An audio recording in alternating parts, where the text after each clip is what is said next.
баштай берели. Урматтуу кесиптештер, урматтуу бүгүнкү жыйындын катышуучулары, бүгүн биз президент Садыр Жапаровдун 2022-жылдын 18-июлунда кол коюлган Кыргыз Республикасынын кесиптик жогорку билим берүү уюмдарынын потенциалын жана атаандаштыкка жөндөмдүүлүгүн жогорулатуу боюнча чаралар жөнүндө жарлыгынын негизинде чогулуп жатабыз. Бүгүнкү жыйында 5 жогорку окуу жайга өзгөчө статустун берилүүсү жана айрым жогорку окуу жайлардын кайра уюштурулуусу боюнча маалымат беребиз. Катышуучулар менен тааныштыра кетсем, Кыргыз Республикасынын билим берүү жана илим министри Бейшеналиев Алмазбек Бейшеналиевич, билим берүү жана илим министринин орун басары Расул Авазбек уулу, билим берүү жана илим министринин укуктук камсыздоо бөлүмүнүн башчысы Ибрагимов Бектур Асатбекович, Жусуп Баласагын атындагы Кыргыз Улуттук университетинин ректору Садыков Канат Жагилович, Исхак Разаков атындагы Кыргыз мамлекеттик техникалык университетинин ректору Чыныбаев Мирлан Койчубекович. Анда эмесе алгач сөздү билим берүү жана илим министри Алмазбек Бейшеналиевичке берсек. Саламатсыздар, урматтуу басма сөз өкүлдөрү, урматтуу кыргызстандыктар. Биз 18 июлда Кыргыз Республикасынын президенти Садыр Нуркожоевич Жапаровдун чыгарган атайын жарлыгынын негизинде чогулуп отурабыз. Бул жарлыктын чыгышы негизинен башталышта бир гана максатта чыкты. Бул билим берүүнүн сапатын көтөрүү максатында. Ошол багытта жогорку окуу жайлардын мазмундук жагынан, структуралык жагынан, административдик жактан бир топ өзгөрүүлөр турат. Мен ошол жарлык боюнча сиздерди тааныштырып коеюн. Жарлык негизинен 6 бөлүктөн турат. Алардын 4-өө ошо реформалоо, оңдоп түздөө маселелери. Эң негизгиси бул биринчиси кеңири уюштуруучулук, финансылык жана академиялык автономияны камсыз кылган Кыргыз Республикасынын төмөнкү мамлекеттик жогорку окуу жайларына өзгөчө статус ыйгарылсын деп, биринчиси Жусуп Баласагын атындагы Кыргыз Улуттук университетине, Разаков атындагы Кыргыз мамлекеттик техникалык университетине, Скрябин атындагы Кыргыз Улуттук агрардык университетине жана Ахунбаев атындагы Кыргыз мамлекеттик медициналык академиясына, ошондой эле Ош мамлекеттик университеттерине өзгөчө макам ыйгарылды. Бул өзгөчө макамдын ыйгарылганда 5 жогорку окуу жай тең Кыргыз Республикасынын ичиндеги кадр потенциалын түзгөн негизги жогорку окуу жайлар болуп эсептелинет. Андыктан ушул 5 жогорку окуу жай тандалып алынды. Бул жарлыктын биринчи пунктуна көрсөтүлгөн мамлекеттик органдарга төмөндөгүдөй укуктар берилди. Биринчиси бул бюджеттен тышкары каражаттарды пайдалануу үчүн казыналык системасынан тышкары мамлекеттик катышуу үлүшү бар коммерциялык банктарда банк эсептерин ачууга. Экинчиден, көзөмөлчүлүк кеңештери менен макулдашуу боюнча башкаруунун ички түзүмүн жана кызматкерлердин штаттык санын өз алдынча аныктоого, окуу иштери боюнча проректорлорду дайындоого жана бошотууга. Жогорку окуу жайлардын түзүмдүк бөлүмдөрүнүн статусун жана аталышын, алардын ишин уюштуруу тартибин, ошондой эле аларды башкарууга жана персоналга карата талаптарды өз алдынча аныктоого, көзөмөлчүлүк кеңештери менен макулдашуу боюнча өз алдынча эмгек акы төлөөгө жумшалуучу каражаттардын үлүшүн аныктоого, жогорку окуу жайлардын кызматкерлеринин бардык категорияларына эмгек акы төлөөнүн материалдык кызыктыруу жана материалдык жардамдын формаларын жана өлчөмдөрүн белгилөөгө. Өзгөчө биз кээ бир тармактардагы профессионалдарды жогорку окуу жайларга тартууда чоң көйгөйлөр бар болчу. Мисалы, жакшы IT кызматкерлерин же болбосо күчтүү профессордук курамды биздин кызыктырып жогорку окуу жайларга сабак бердирте алчу эмеспиз. Анткени белгиленген маяна акынын өлчөмү бар. Ал эми андай маянага күчтүү профессионалдар жогорку окуу жайларга келчү эмес. Эми мындан тартып ушул көргөзүлгөн берене боюнча жогорку окуу жайлар атайын профессионалдарды кызыктырып тартууга мүмкүнчүлүктөр түзүлөт. Аудиттин эл аралык стандарттарына жана Кыргыз Республикасынын мыйзамдарына ылайык жыл сайын көз карандысыз тышкы жана ички аудитти кошпогондо аудиттин бардык түрлөрүнөн 3 жылдык мөөнөткө бошотууга, бул ошо жогорку окуу жайларды текшерүүнү азайтуу маселесинде, билим берүү, консультациялык илим изилдөө, басма өндүрүштүк жана коммерциялык жана мыйзамда тыюу салынбаган башка иштерден акчалай киреше алуу жана аларды университеттин ишин жакшыртууга жана материалдык техникалык базасын өнүктүрүүгө багыттоого, көзөмөлчүлүк кеңеши менен макулдашуу боюнча атайын каражаттардын эсебинен сатып алынган кыймылдуу жана кыймылсыз мүлктү колдонууга, ошондой эле кыймылдуу жана кыймылсыз мүлктү ижарага берүүдөн түшкөн каражаттарды өз алдынча колдонууга, мындайча айтканда жогорку окуу жайлар иштеп тапкан акчаларын өздөрүнө колдонуп, кайра билим берүүнү өнүктүрүүгө жумшашмакчы. экинчиден ээлик кылган имараттарды дагы мындай мисалы мамлекеттик мүлк фонду эмес өздөрүнчө тескөөгө мүмкүнчүлүк алып атышат. 2022 жылы каралгандан кем эмес өлчөмдө мамлекеттик билим берүү гранттарын алууга, акы төлөнүүчү билим берүү кызматтарынын тарифтерин өз алдынча түзүүгө жана бекитүүгө, мындан кийин жогорку окуя жайларда бир гана студенттерге сабак бербестен кошумча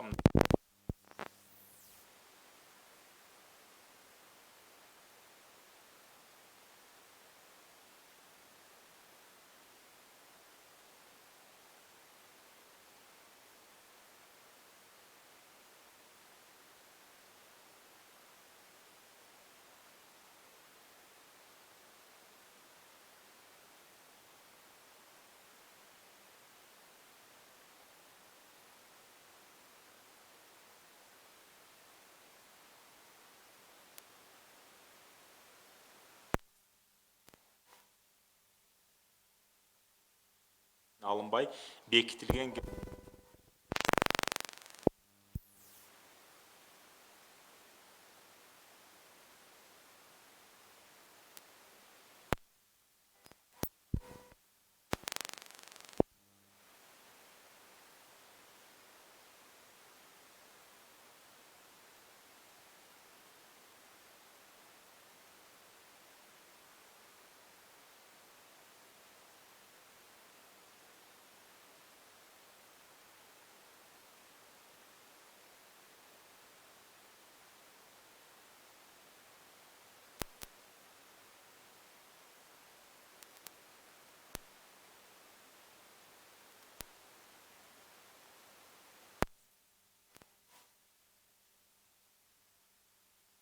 Мамлекеттик техникалык университетине, Насирдин Исанов атындагы Кыргыз мамлекеттик курулуш, транспорт жана архитектура университети жана академик Асаналиев атындагы Кыргыз мамлекеттик геология, тоо кен иштери жана жаратылыш ресурстарын иштетүү университетин кошуу максатуу деп табылсын.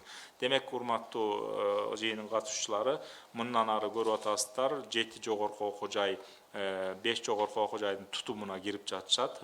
Бул Советтер Союзу убагында негизинен бул көз караштар болгон, ошол чогуу болуп келишкен.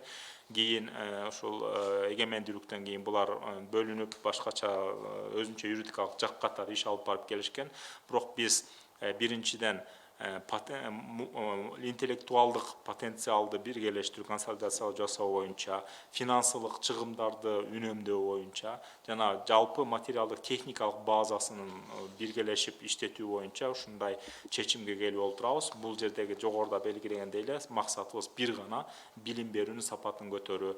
Бул кошулуп жаткан жогорку окуу жайдагы окуучулар жана ата энелерге бүдөмүк суроо болуп калбасын. Эч бир жогорку окуу жайда окуп жаткан студенттин укугу тебеленбейт жана кошулуп жаткан университеттин келечекте дипломдорун алышмакчы. Мисалы, юридикалык академия мындан кийин улуттук университеттин дипломун алат, КГУста мисалы политехникалык университеттин дипломун алат. Анан бул кошулуу процесстери жай айларында бүткөрүлүп, 1-сентябрдан баштап бирдиктүү гана ушул белгиленген университеттер иш алып барышмакчы. Бул жерде дагы бир маселени айтып кетейин. Өкмөттүн койгон атайын тапшырмасы бар.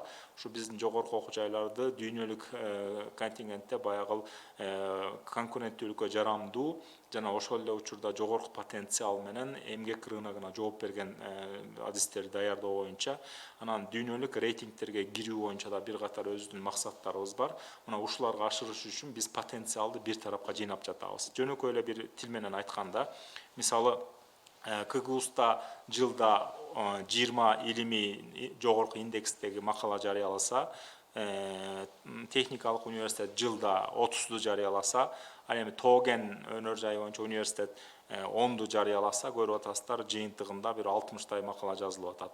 Буларды өзүнчө караганда рейтингке кирүү мүмкүн эмес, бирок биргелешип караганда 60 жогорку индекстүү макала бул дүйнөлүк рейтингтерге баягы талапкер болгонго жарамдуу. Биз бул Кыргызстанда эле болуп жаткан көрүнүш эмес, университеттерди ирилештирүү процесси Россия Федерациясында, Казакстан Республикасында, дүйнөнүн көп жеринде, Кытайда, бир топ өлкөлөрдө бул эксперименттер жүргүзүлгөн. Биз булардын баарын тактап, позициябыз так жана бул указ толугу менен ишке ашырылмакчы. Төртүнчү негизибиз бул ушул жарлыктын 1-пунктуна көрсөтүлгөн мамлекеттик жогорку окуу жайларга төмөнкү укуктарды берүүнү караган ченемдик укуктук актылардын долбоорлорун белгиленген тартипте демилгелөө. Демек, келечекте бул жогорку окуу жайлар тууралуу эмнелер жаза алмакчы? Биринчиден, профессордук окутуучулук курамынын кызмат ордундарын ээлөөнүн тартибин өз алдынча аныктоого уруксат берүүнү карамакчыбыз. Экинчиси, лицензия албастан жогорку кесиптик жана жогорку окуу жайынан кийинки кесиптик билим берүү программалар боюнча билим берүү ишин жүргүзүүгө, мына көрүп жатасыздар, жогорку окуу жайлар толук академиялык эркиндик алып жатышат. Мамлекеттик жана муниципалдык кызмат көрсөтүүлөр жөнүндө Кыргыз Республикасынын мыйзамдарынан көрсөтүлүүчү билим берүү кызматтарын алып салууга, сатып алууларды ишке ашыруу бекитилген ички эрежелерге ылайык көзөмөлчүлүк кеңеши менен макулдашуу менен сатып алууларды өз алдынча жүргүзүүгө, өз алдынча белгиленген билим берүү стандарттарын жана талаптарынын негизинде жогорку кесиптик жана жогорку окуу жайлардан кийинки кесиптик билим программаларын ишке ашырууга, бакалаврды даярдоо багыттарында жана адистиктер боюнча билим берүү боюнча кабыл алуу эрежелерин иштеп чыгууга жана бекитүүгө.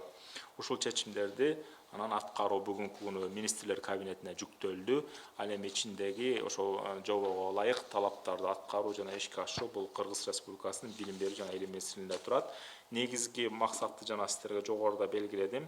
Мындайча айтканда, проблемаларды орток чечүү маселеси, финансылык жана академиялык мүмкүнчүлүктөрдү ирилештирүү маселеси, университеттердин эффективдүүлүгү менен биргеликте илим изилдөөнүн дагы сапатын жогорулатуу маселеси жана ушу менен бирге эле ушул жогорку окуу жайларда көп болуп жаткан текшерүүлөрдү мындайча айтканда жөнгө салуу маселеси, анан чыгымдарды үнөмдөө максатында, мисалы 3 жогорку окуу жайдын 3 чоң баягы аппараттык жетекчилик составы болсо, мына бүгүнкү күнү ирилешүүнүн натыйжасында бизде 31 жогорку окуу жайларда жана 13 орто кесипчилик окуу жайларында кесиптер да бири менен бирикмекчи. Бул да көрүп жатасыздар. Биринчиден, профессорлук составды бириктирип, синергия жаратууга чоң өбөлгө түзмөкчү. Ошону менен бирге чыгымдарды азайтып, эффекти көбөйтөт деген үмүттөбүз.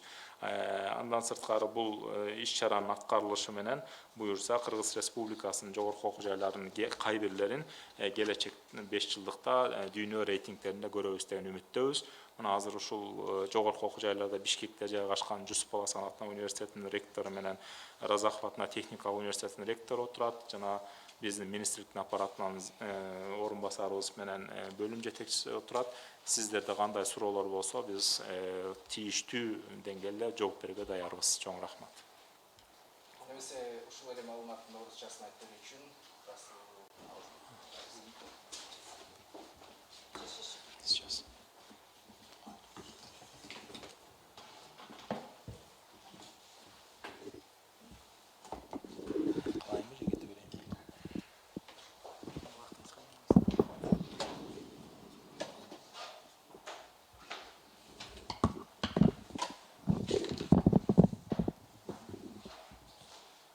Добрый день, уважаемые коллеги. Сегодня у нас довольно-таки знаменательный день, хороший инфоповод, как говорится. Позвольте мне на русском объяснить суть указа, выпущенная вчера, подписанная президентом Садыром Нуржиевичем Джапаровым. Сложившаяся ситуация с качеством высшего профессионального образования, включая изучение критических замечаний со стороны общественности, привела к необходимости коренных изменений в структуре управления ведущих вузов республики. Именно поэтому президентом страны было принято два важнейших решения. Первое – это придание 5 вузам.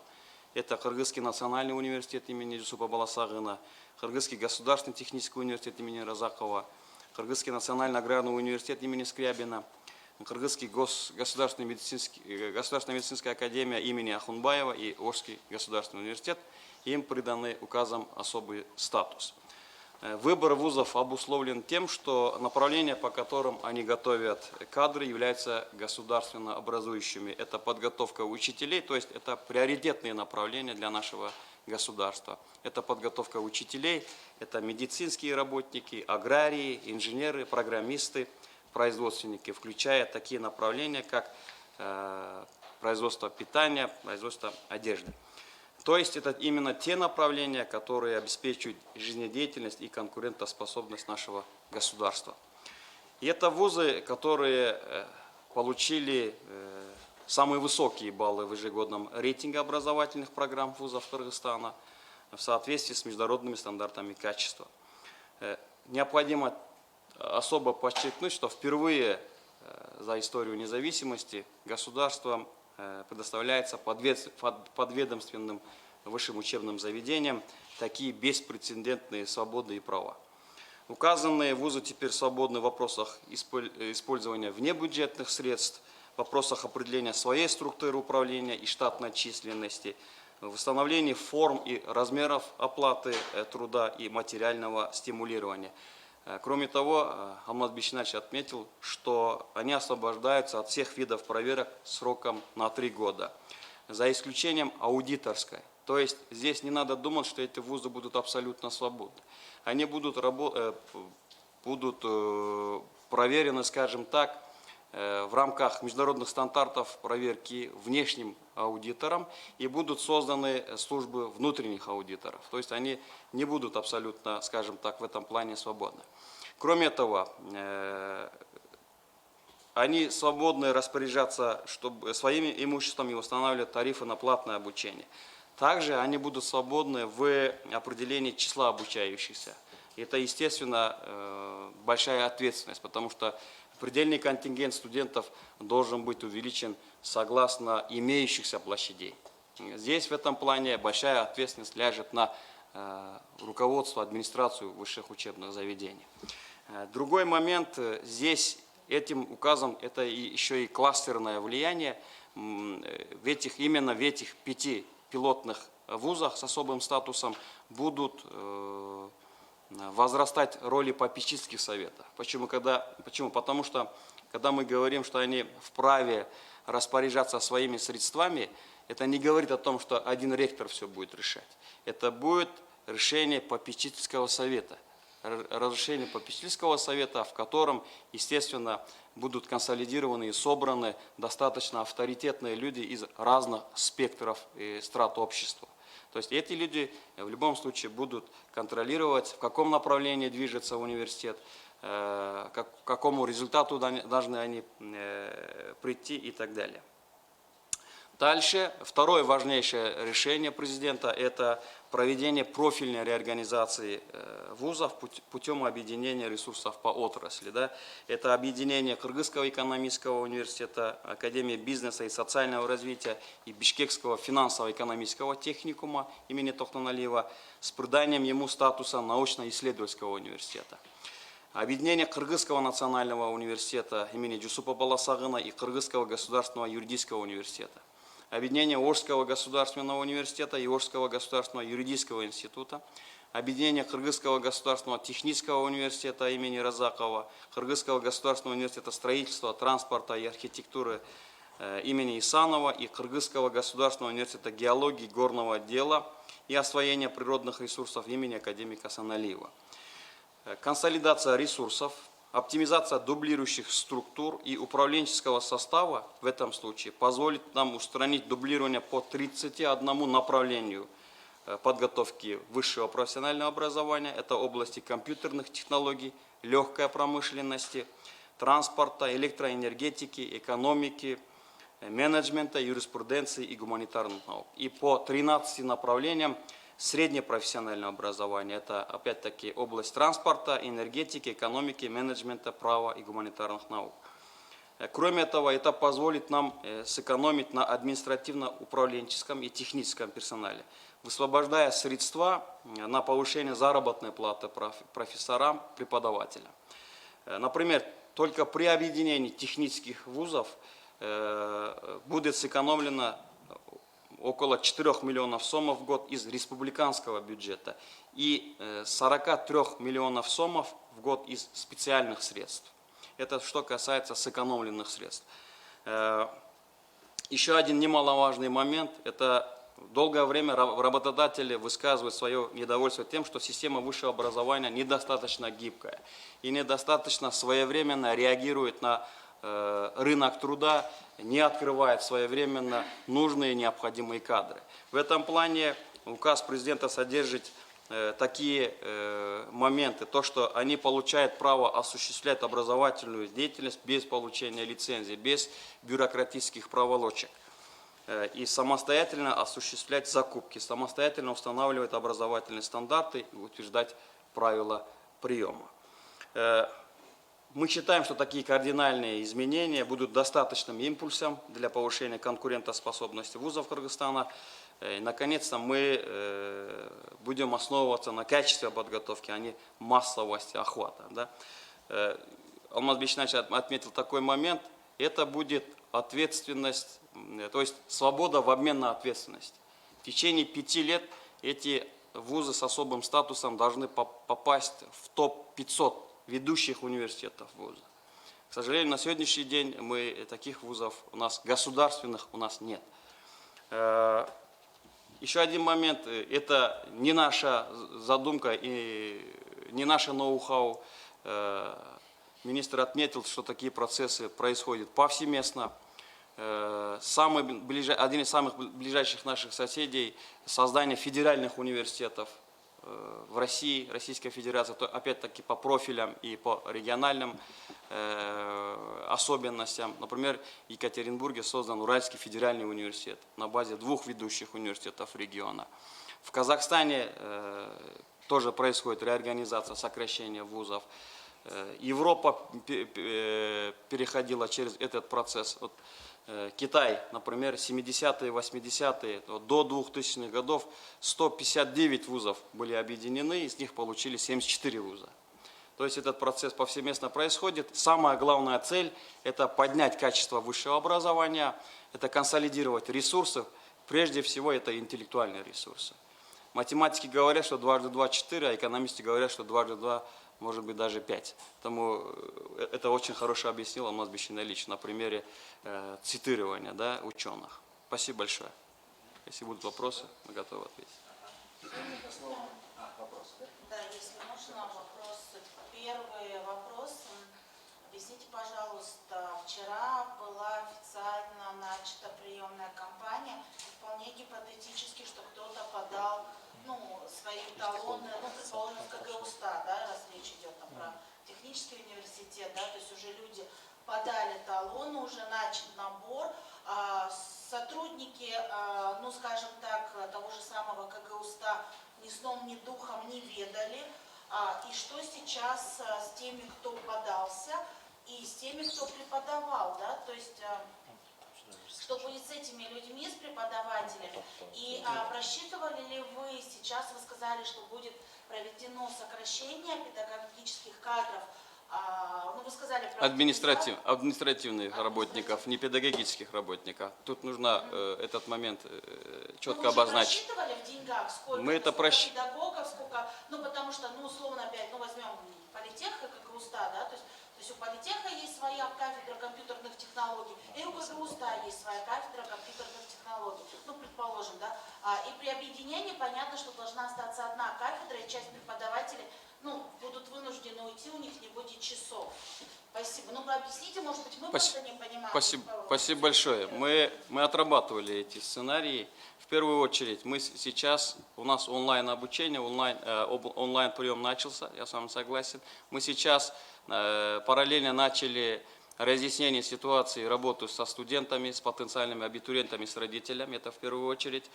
Система будет принимать всех желающих, а потом мы их переведем в соответствующий в головной вуз. То есть все студенты будут приняты в существующие сегодняшние вузы, потом они будут объединены в головной вуз. Об этом уже министр сказал. Второй момент по поводу финансовых вопросов. Я уже сказал, что будут сэкономлены около 46-47 миллионов сомов.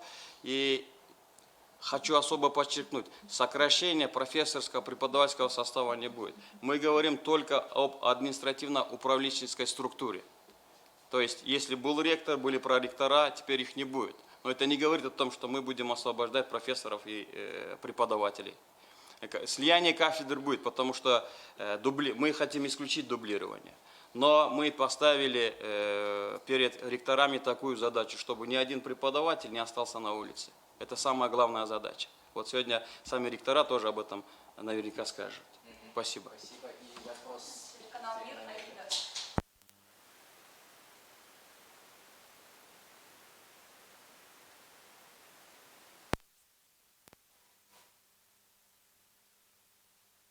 У лекторов, у университетов полная свобода, как вы сказали, будет только аудит международный. Больше другого контроля не будет, или будет еще дополнительный какой-то контроль финансовый будет? Я уже сказал, что это будет свобода в обмен на ответственность. Вы не должны думать, что это будет абсолютная свобода. То есть это не будет анархии. В первую очередь, аудиторская проверка по стандартам международным, это достаточно такой строгий момент. Будет внутренние аудиторские проверки. Кроме того, у государства достаточно рычагов для того, чтобы там то, что вы говорите, абсолютной свободы не случилось. В любом случае, координирующим органом Министерства образования и науки остается и будет. То, что касается коррупционных рисков, мы будем ставить, естественно, более высокие планки и стандарты для того, чтобы этих коррупционных рисков не было. Это будем здесь мы делать упор на цифровизацию, на подготовку и переквалификацию кадров. Мы будем ставить задачи для того, чтобы эти вузы, особенности с особым статусом, они проходили международную аккредитацию, в международных аккредитационных агентствах.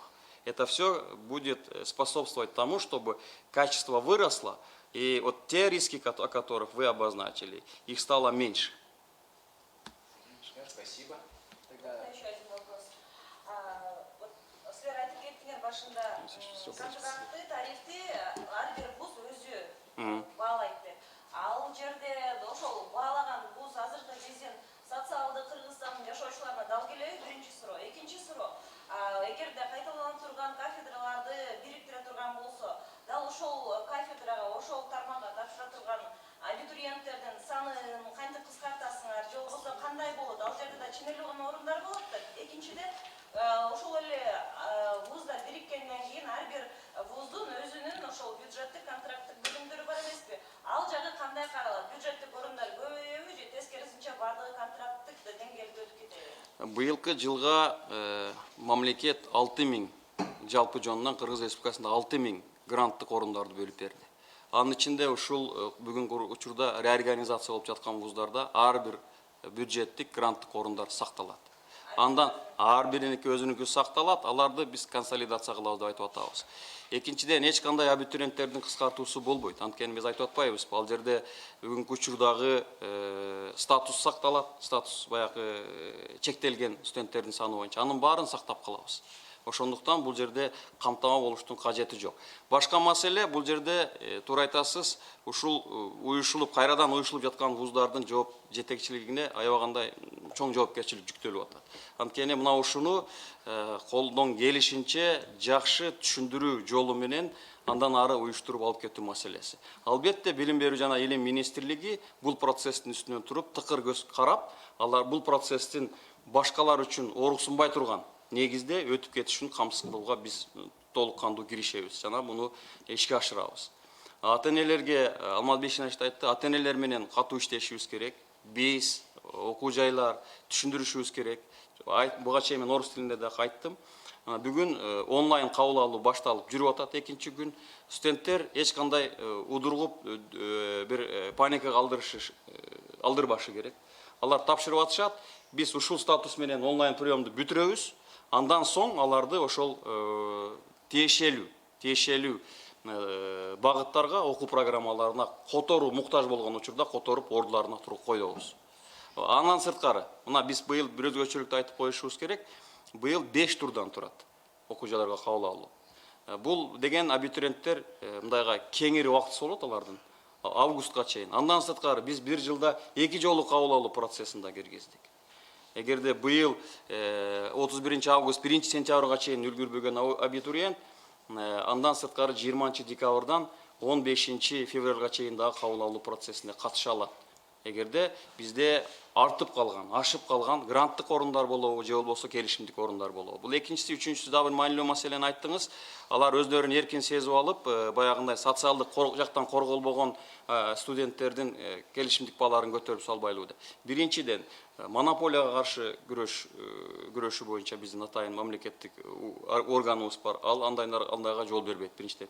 Экинчиден, бул жерде алар бүгүнкү күндө мамлекет тарабынан бөлүнгөн гранттык сумма бул 26.360 сомду түзөт. Анын алкагынан биз дагы бул канча муктаж студент бар экендиги боюнча статистикабыз бизде бар. Ошого жараша биз тиешелүү чараларды көрөбүз. Үчүнчүдөн, эми вуздар алар Кыргызстанда жашашат, ректорлор Кыргызстанда жашашат. Кайсыл багыттагыны канча келишимдик акыны көтөрө алат, аны булар дагы билип, реалдуулуктун негизинде иш жүргүзөт го деп ишенебиз. У каждого вуза свой же тариф, и они объединяются, естественно, должен быть какая-то середина. Байкаганыңыздардай, биз профилдик, тармактык кылып бириктирдик. Башкача айтканда, биз таптакыр бири-бирине туура келбеген, туш келбеген жогорку окуу жайларын бириктирген жокпуз. Техникалык, гуманитардык багыттагы негизги, экономикалык багыттагы вуздар биригишти. Можно вы сказали, почему выбрали эти 5 вузов? Они готовят специалистов каких? Жизни, государственно образующих? Самых приоритетных для нашей страны специалистов. Прежде всего это педагоги, это медики, это аграрии, это технари, инженеры, производственники и так далее. Можно тоже расширить вопрос коллеги? Возможно, вы ответили на кыргызском, но, к сожалению, я не понимаю язык на 100%, а переврать не хочу. Скажите, пожалуйста, вот эта норма, когда вуз будет устанавливать сам, сколько он хочет получать за платные услуги, да, то есть за обучение, контракт.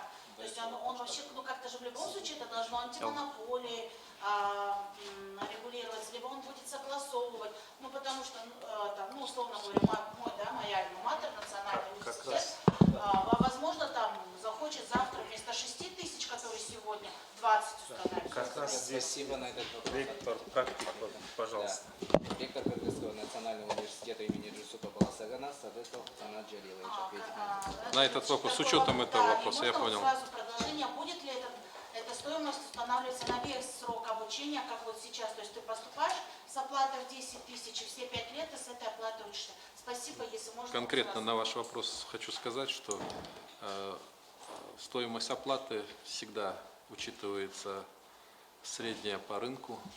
Ну, и никто из университетов не стремится к тому, чтобы задрать планку на такую высоту, чтобы потом не обеспечить соответствующее качество. Антимонопольный комитет до сих пор проверяет ежегодно соответствие выставленной цены стоимости обучения и представления тех услуг, которые в этом объеме либо соответствуют, либо не соответствуют. Поэтому сохраняются все эти механизмы контроля, установления, скажем, стоимости оплаты. Вопрос касается другого. Вопрос стоимости, не стоимости, а заработной платы профессорско-преподавательского состава, который регулировался очень жестко тарифной сеткой, которая устанавливалась, исходя из тех тарифов, которые приняты, бюджетных тарифов. Исходя из этого, например, я вам скажу так, профессор, доктор наук в Кыргызском национальном университете имел, значит, заработную плату 8 тысяч сомов по бюджету. И вы понимаете, что сейчас, когда, скажем, в национальном университете 92% всей суммы средств, которые собирает университет, это оплата от студентов-контрактников, оплачивать по тарифу бюджетному невозможно. Когда мы пытались устанавливать справедливые тарифы для приглашенных профессоров, для профессоров из производственной сферы, из профессиональной сферы, практически мы этого не могли сделать, потому что существовали нормы, запрещающие превышать оплату выше бюджетного тарифа там 2 раза. Поэтому у нас существовали ограничения, когда даже опытные профессора и ученые у нас получали по бюджету мизерную оплату, а по, значит, контракту они заработную плату не могли превысить больше там 2 раз. Если было больше, то возникали вопросы управляющих органов, потому что все эти тарифы жестко регулировались нормами, постановлениями и установленными правилами, положениями Министерства образования. В этом отношении только свобода наша сейчас приобретает такую возможность регулировать эти вещи. В целом, что касается указа, указ, как вы видите, он не связан, и даже в нем нет указания на то, чтобы о слиянии университетов, об укрупнении или о ликвидации некоторых университетов. Указ и звучит так, как о мерах по повышению потенциала и конкурентоспособности. Объединяется даже среди этих 5 с особым статусом вузов всего лишь, ну, скажем, 3 вуза, 2 вуза основных, 3 вуза, да, получают возможность объединить те структуры, которые когда-то находились в их составе. Вот Кыргызский национальный университет и Государственная юридическая академия. Это практически, можно сказать, отделение, факультет, который был при Национальном университете, который потом приобрел статус отдельного юридического лица, а потом уже и статус там соответствующего института, академии, а в нынешнем состоянии университета. Причем здание, в котором они находятся, основное центральное здание, это было здание Кыргызского национального университета. Из 90-летней истории нашего университета, последние 30 лет истории нашего университета были связаны с тем, что у нас забирали учебные корпуса под создание других высших учебных заведений.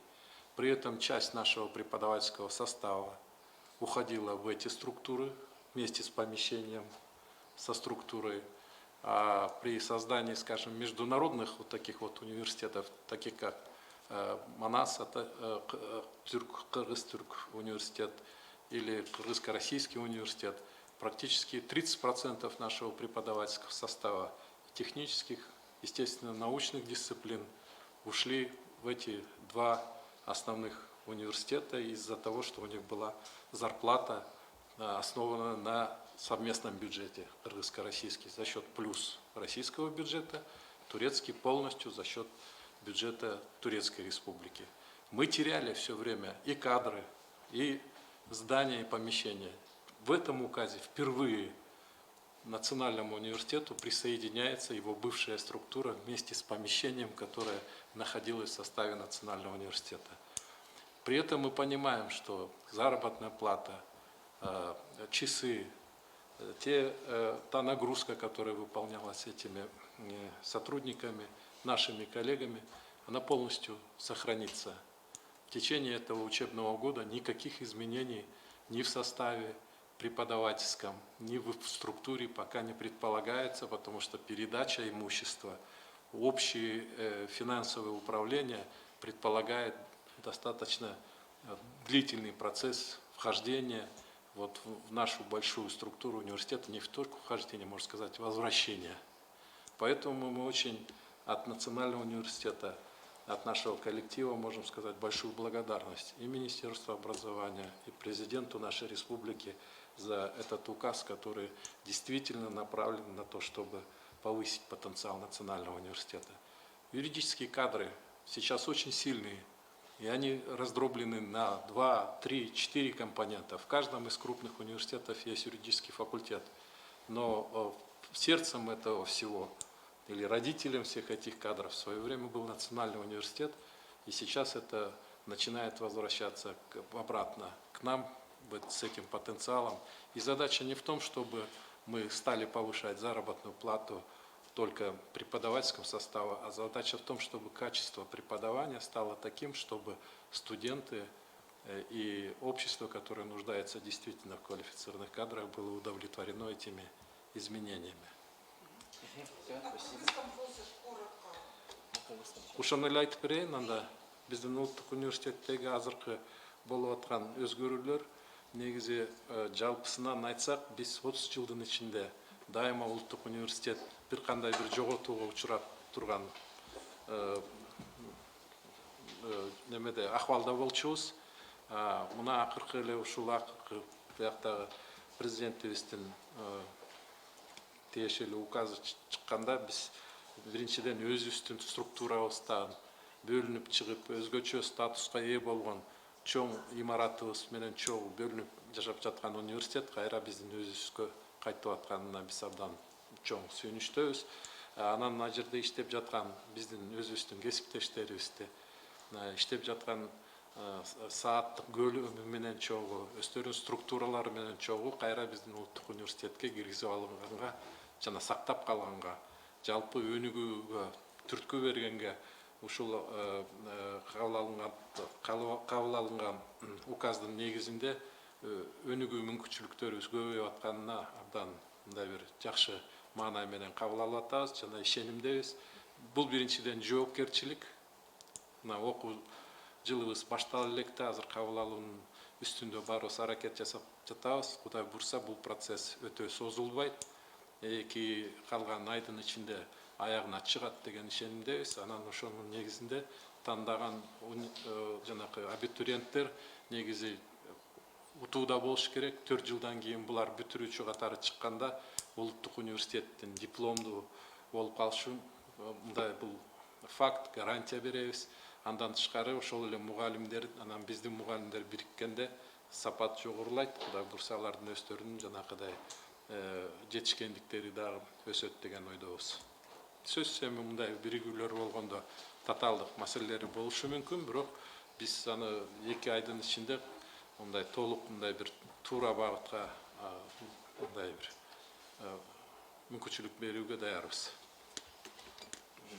Рахмат. Анда кийинки сөз Исаак Разаков атындагы Кыргыз мамлекеттик техникалык университетинин ректору Мирлан Кочубековичке берилет. Урматтуу журналисттер, мен биринчи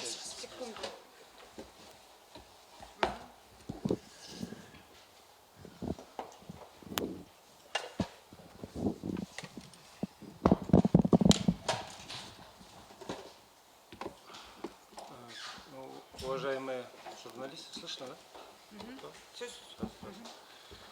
Уважаемые журналисты, рада вас приветствовать на данной встрече.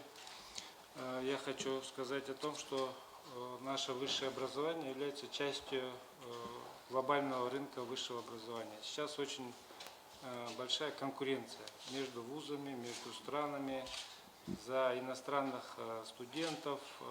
Большая миграция идет в мире, глобализация, интернационализация. Поэтому вот наше высшее образование дошло до такого состояния, когда для следующего шага развития нужны определенные меры, которые направлены на предоставление определенных прав и свобод нашим вузам. Вот как раз вот благодаря этому указу наши 5 ведущих вузов получили особый статус, который позволит им дальше развиваться и позиционировать себя не только внутри нашей страны, но и на международном рынке образовательных услуг.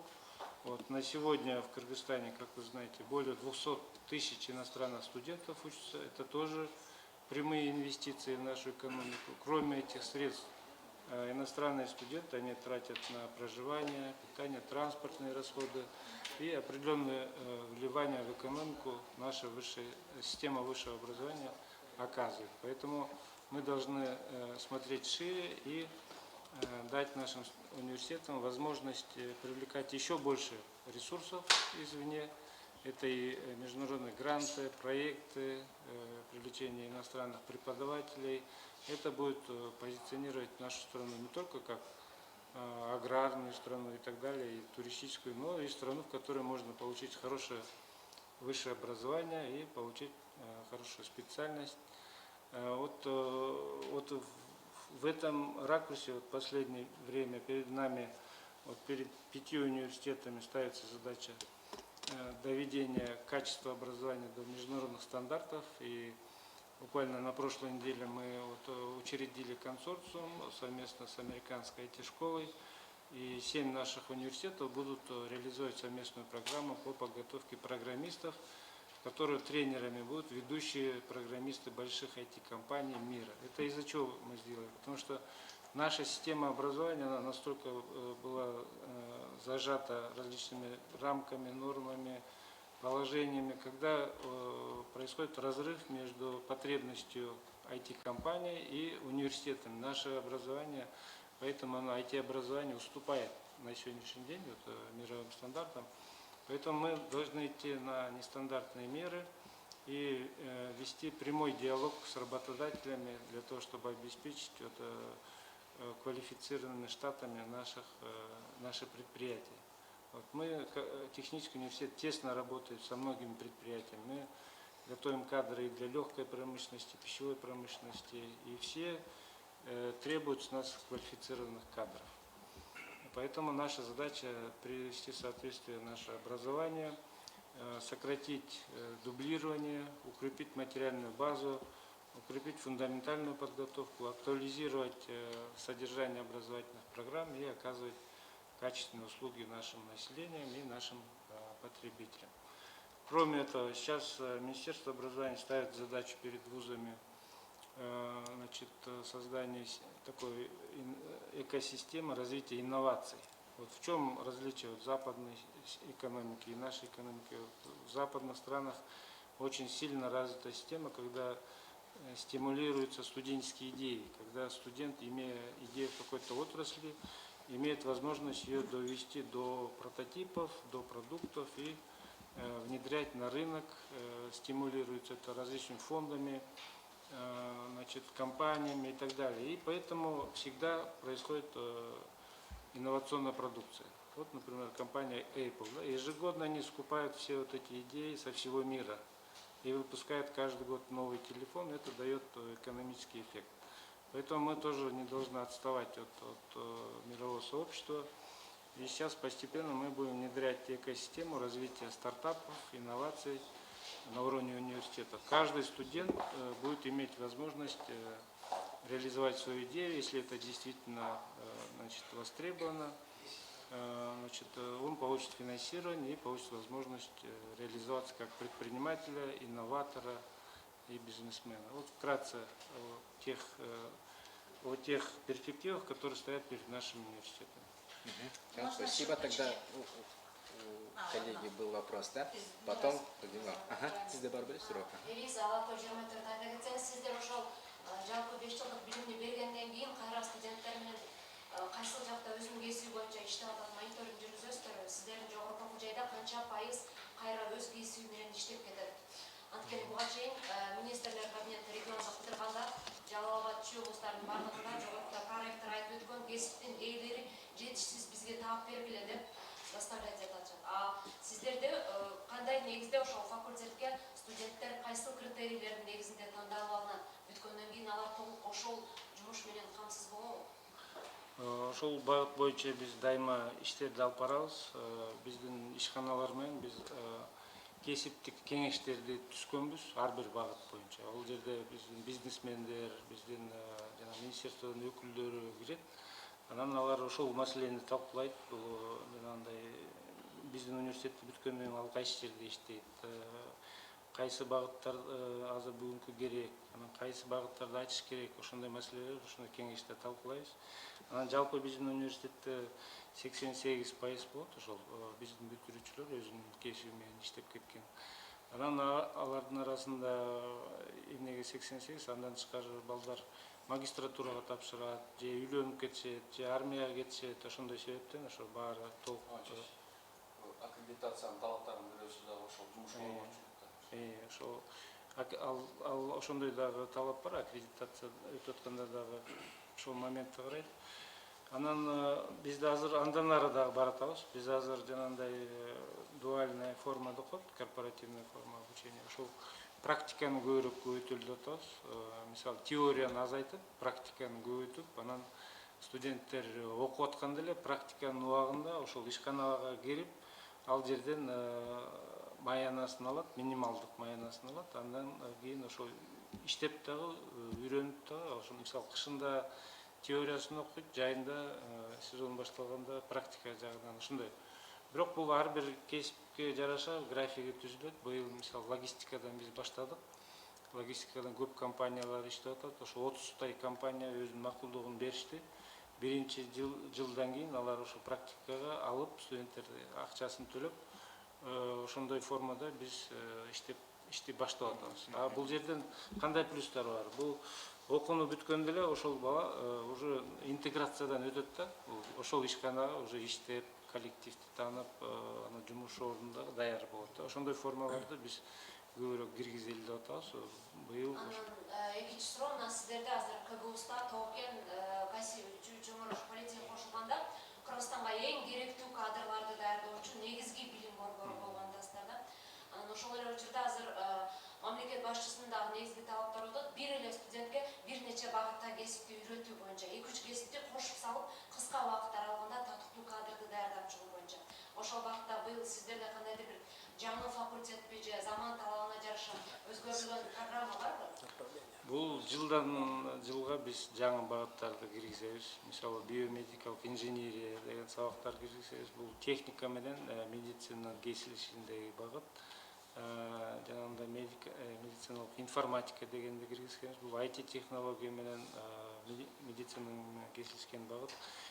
Жылдан жылга биз ошол багыттарды биздин ишканалар менен талкуулап киргизип атабыз. Ошол менен айткан багыттар уже биздин план наборуда бар, ошол жылдарга тапшырсалат. Мисалы, жаңы программа мен айтып кеткендей, жана логистика, жанагы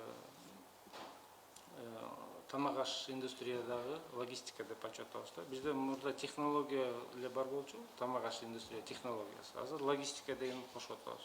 Ошол специалисттер, мисалы, продукция жанагындай талаадан бышкандан баштап потребительге чейин ошол цепочканы контролдоп, технологияларын баарын билип, ошондой специалисттер чыгат да. Ал жумушту жыл сайын биз алып барабыз система түрүндө. Сөзсүз жыл сайын жаңы программалар кирип атат.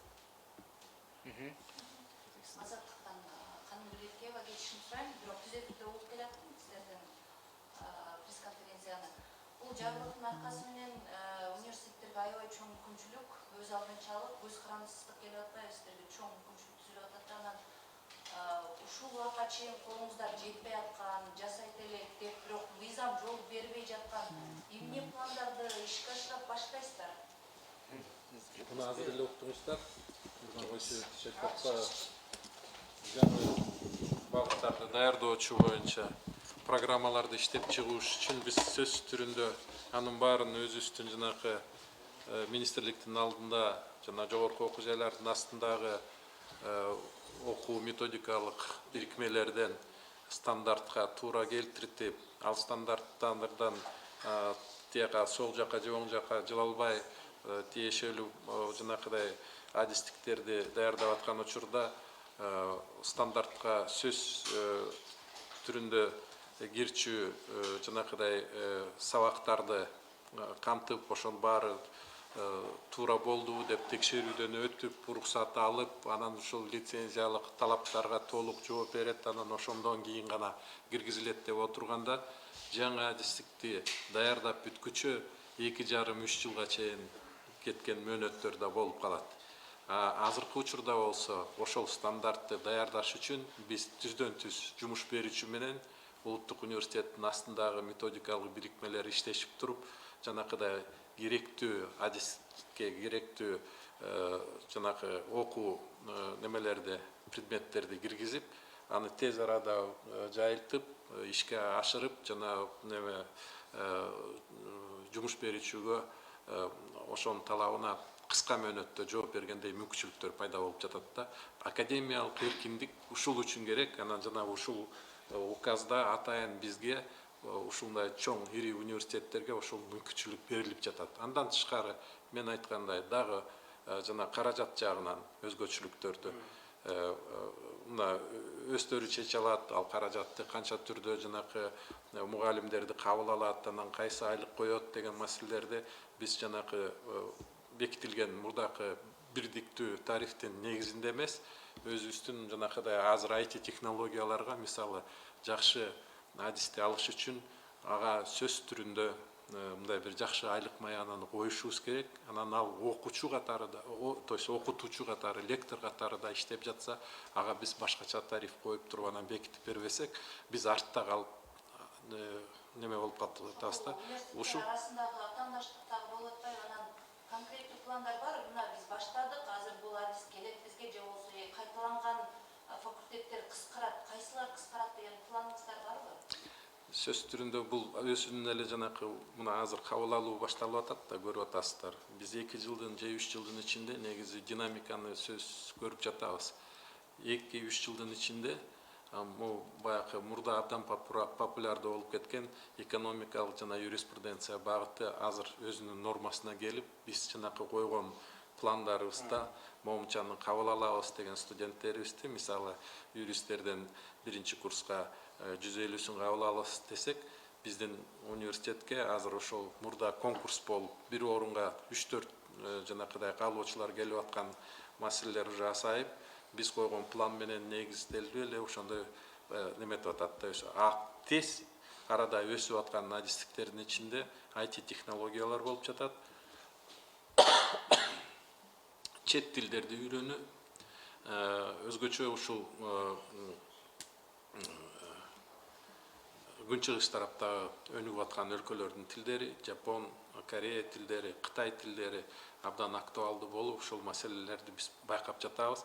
Жана ошол тилдерде жанакыдай билим алуу процесстагы өнүгүп аткан учурда биз дагы эл аралык өзүбүздүн жанакыдай өнөктөштөр менен, университеттер менен чогуу биргелешкен адистиктерди мындай сунуш кылганга аракет кылган жаткан учурубуз. Курстар аябай көп да, курстар көп, анан ошонун зарылчылыгы деле болду. Негизи курс жок.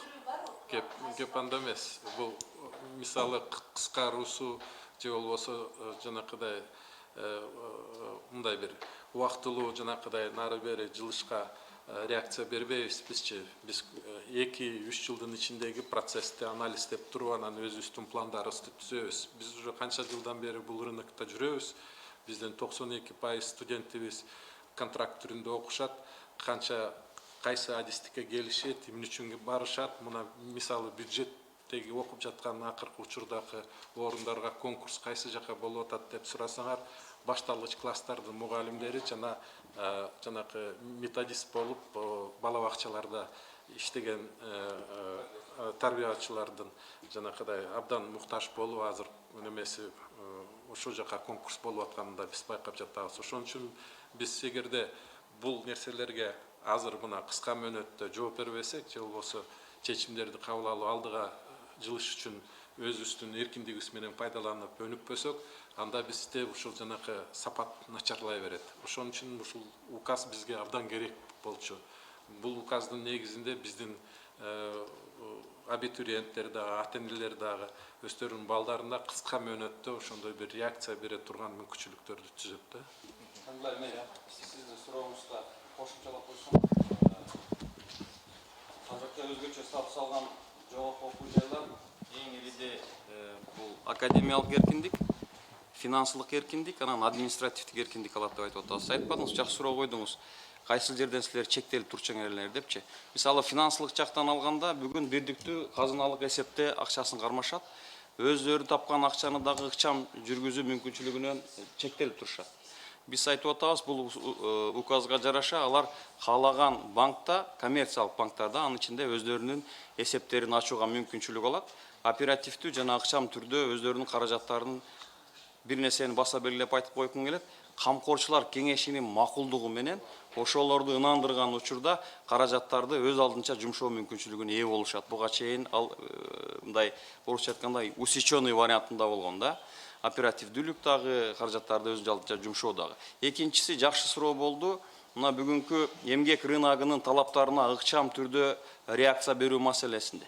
Лицензия алыш керек. Ага бир топ бюрократиялык тоскоолдуктар бар. Биз айтып атабыз, эгерде жогорку окуу жай бүгүн жумуш берүүчүлөр менен биргеликте мына ушул багыттагы бизге адистерибизди кыска мөөнөттө келип аткан окуу жылына даярдашыбыз керек десе, алар лицензия албастан өз алдынча стандарттарга чектелбестен, баягы милдеттүү түрдөгү компоненттерге чектелбестен өздөрү даярдоо багыттары боюнча окуу программа, билим берүү программаларын ачуу мүмкүнчүлүгү бар. Башкача айтканда, барьерлер, тоскоолдуктар алынып жатат да. Бул жагынан алганда биз ойлойбуз, ийкемдүү жумуш берүүчү менен түз байланышта билим берүү программаларын, анан аларды сапаттуу даярдоо. Айтпадыбы, баягы милдеттүү деп аталган компоненттерге дагы биз 240 кредит бере турган болсок, анын кандайдыр бир бөлүгүн сөзсүз түрдө ушул компоненттерге кетип, окутуунун натыйжасына толук кандуу жетишпей калуу коркунучу дагы болгон. Административ дегенде мурда Билим берүү жана Илим министрлиги окуу жайлардын окуу проректорлорун министрлик бекитип берет. Биз айтып атабыз, өзгөчө макамда силер өзүңөрдүн кадрларыңарды өзүңөр бекитесиңер, өзүңөр каалаган максатка ылайыктуу багыттагы түзүмдөрдү түзөсүңөр, алардын жетекчилерин дайындайсыңар, алардын баягы баалуулугуна карап айлык маянаны өзүңөр чегересиңер. Ушул жагынан алганда мен ойлоймун, бул мындай аябагандай эле чоң мүмкүнчүлүк. Бирок биз бир нерсени айтып атабыз, кайра баса белгилеп, бул эркиндик, бул жоопкерчилик. Коомчулук карап турат. Бул деген түшүндүрбөйт. Кээ бирлер айтып атышат, социалдык тармактарда жазып атышат.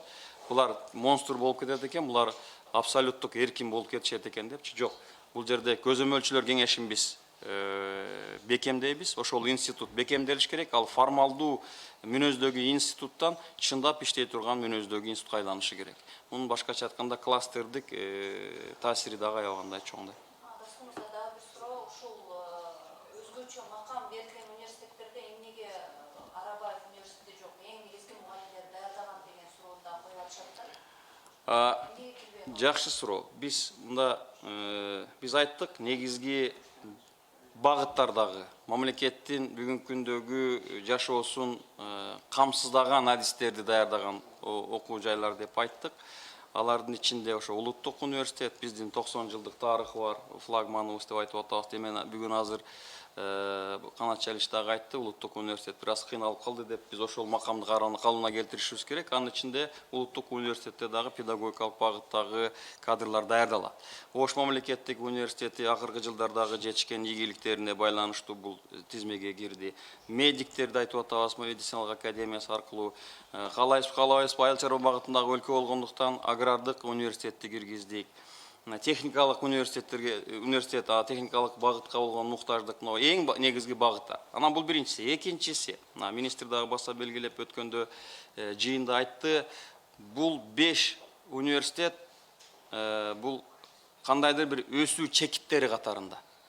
Ушул университеттер бизге чындап эффект берсе, биз башка университеттерге дагы ушундай деңгээлдеги эркиндикти бергенге даярбыз.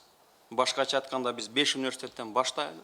Эгер алар чындап позитивдүү эффект берсе, биз башка университеттерге, анын ичинде Арабаев атындагы университетке дагы бул макамды бергенге даярбыз. Акырындап кадам менен барабыз ошого. Бул бүткүл дүйнөлүк тренд, ошого нерсеге барышыбыз керек. Да, можно последний вопрос? Мы много говорили про непосредственно вузы, но насколько я знаю... Извините, пожалуйста. Мы очень много говорили про вузы, но насколько я знаю, при каждом есть свои там колледжи, лицеи, профтехучилища. Ну, возьмем, ладно, сегодня уже быть к политеху. У них у КГУ-СТА есть свой колледж, по-моему, колледж или лицей, скорее всего. У вас есть свой профи-колледж. Не знаю, в национальном есть, когда я училась, не было, но это было давно-давно. А что будет с ними, то есть как, то есть их тоже будут объединять, либо же они создадут какие-то свои отдельные единицы, и как быть тем, кто уже учится, да, почему мы говорим много про КГУ-СТА, у меня, например, у знакомых дочка переходит на 2-й курс, и что ей сейчас делать, да, то есть как бы, именно про... В сегодняшнем Кыргызстане при всех вузах есть свои колледжи. Консолидировать, объединять, оптимизировать эти колледжи должны сами решать вузы, которые получили особый статус. Если такая необходимость существует, что происходит дублирование, может быть, они, исходя из целесообразности, они будут сами решать. Но Министерство образования и науки Кыргызстана конкретно ставит задачу резких движений, чтобы студенты оставались где-то там на обочине и на улице. Завтрашнего, ну, условно говоря, завтрашнего дня нету, не может же быть колледж при несуществующем вузе. Смотрите, эти колледжи переходят автоматически в КГТУ. Реорганизация. Здесь, конечно, у родителей, студентов возникнут вопросы. Вообще вопросы реорганизации, слияния в университетах часто происходят. Это зависит от рынка, от востребованности специальностей. Открываются новые направления, старые невостребованно закрываются. И все эти минимальными значит, потерями для студентов и для родителей. Ну, во-первых, это всегда сохраняется вот сумма контрактов. То есть как договор заключен, так и он сохраняется. Ну, если переводится студент, не переводится, контракты будут исполняться. Во-вторых, та специальность, на которую он поступает, и в тот коллектив, в котором он учится, всегда университет старается сохранить и направление, и ту среду, в которой обучается студент. Здесь единственное будет различие – это в дипломе. В остальном, я думаю, у студента будут одни плюсы. Здесь вот единая инфраструктура, единая IT-инфраструктура, библиотека, различная спортивная база. Вот на базе ФПИ у нас, например, спорткомплекс, 2 гектара спорткомплекса. Это вот, я не знаю, как в других университетах, но у нас вот одна из самых больших, вот почти наравне с физкультурной академией. И эти вся инфраструктура будет представлена студентам на равных основах. И то есть у студентов даже больше появляется возможностей. А если вернуться к истории, вот начиная с 1954 года до 1991 года у нас с этими вузами один архив. Потому что это был один университет, личные дела тех, кто отучился, находятся в нашем архиве. То есть исторически мы уже адаптированы, друг друга хорошо знаем. Я думаю, вопросы интеграции мы постараемся решить без проблем. Не захочет принимать, условно говоря, колледж другого вуза. Не, это такой вопрос, это исключено. Почему? Ну вот как бы у вас есть полная свобода действий. Вы говорите, да зачем мне там вот этот? Ну, Нет, такого не будет. Они обязаны их принять? Ну, я хочу добавить по этому вопросу. Это вопрос, скажем так, в самом указе вы видели, что правительство будет издавать соответствующие постановления, которые будут регулировать все эти вопросы, связанные со структурами, с передачей там студентов или там еще других вот моментов. Все это будет отрегулировано соответствующим постановлением и отрегулировано юридическими нормативными актами, которые будут предусматривать право студентов на сохранение обучения по тому направлению, по которому он поступал в соответствующий вуз, и выпуск ему будет гарантирован в том вузе, в котором он присоединяется. Эта процедура, в принципе, она несложная. Потому что ежегодно, например, Национальный университет до 7 тысяч студентов восстанавливает или переводит с одной специальности, то есть с одного направления обучения на другое направление, принимает студентов из-за рубежа на свои другие там соответствующие там курсы или обучение, факультеты там со сменой направления, без смены направления. Для вуза это, скажем так, каждодневный процесс. Что касается там программ среднего профессионального образования, то они все по тем стандартам, которые являются едиными для всех университетов, то есть вот колледжей, университетов. Поэтому тут внутри провести такие объединения, там передачу этих студентов для обучения в соответствующий там вуз, к которому они присоединяются, это не проблема. Это, возможно, только вот проблема выбора, который сделал в свое время студент, и проблема, скажем, получения диплома того вуза, который он не планировал раньше. Цена сохраняется. Юридически постановлением будет определена соответствующая норма, гарантирующая. То есть, условно говоря, да, там в колледже при КГУ-СТА там оплата 30 тысяч сомов, да, например, а в КТУ 45 тысяч. Я просто говорю, к примеру, я не знаю, да, расценок. И, соответственно, когда объединятся два колледжа или когда объединятся два вуза, да, то есть национально может быть стоимость дороже. Вы понимаете, что это будет один кошелек? Нет, хорошо, но сейчас... Мы понимаем вашу озабоченность. Я в свое время поступала в Национальный университет, потому что моя семья в тот момент могла позволить только контракт Национального университета. К счастью, я поступила на бюджет, и я отучилась на бюджете. И И на тот момент, когда я учился, это было 6500 сомов. В то время как, например, в КРСУ, ну, это было 8 тысяч. 20 лет назад.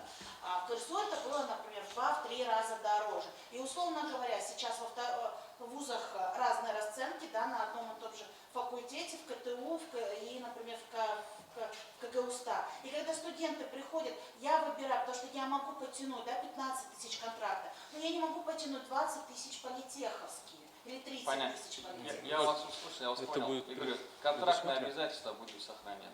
То есть как они вот по какой Да, цене да. учились до Контрактные окончания. обязательства со стороны вуза, например, предыдущего КГУ-СТА, они будут сохранены и соблюдены. Все тогда. Уважаемые коллеги, сегодня в конференц-зале Кыргызского национального информационного агентства «Хабар» мы провели пресс-конференцию на основании указа президента Кыргызской республики Садыры Жапарова о мерах по повышению потенциала и конкурентоспособности организации высшего профессионального образования Кыргызской республики. Спасибо всем за ваше участие. Пресс-конференция подошла к концу. Всем до встречи. Спасибо большое. Спасибо. Спасибо.